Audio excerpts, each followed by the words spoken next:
எனது தேவை என்னவென்று படைத்த உனக்கு தெரியும். என் அவசரத்தில் புலம்பி உந்தன் அருளில் என்ன குறையும்.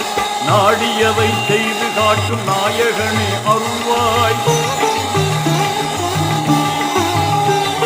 நாடியதை செய்து காட்டும் நாயகனே அருள்வாய். நபிநாதர் வழியில் எதை நடத்தி கருணை மழை பொழிவாய். யா அல்லாஹ் யா அல்லாஹ் சுப்ஹானல்லாஹ். யா அல்லாஹ் யா அல்லாஹ் சுப்ஹானல்லாஹ். நீ கொடுத்ததற்கே நன்றி சொல்ல முடியவில்லை இன்னும். இதில் அடுத்தடுத்து கேட்பதற்கு அஞ்சுதே என் உள்ளம். யா அல்லாஹ் யா அல்லாஹ் சுப்ஹானல்லாஹ். யா அல்லாஹ்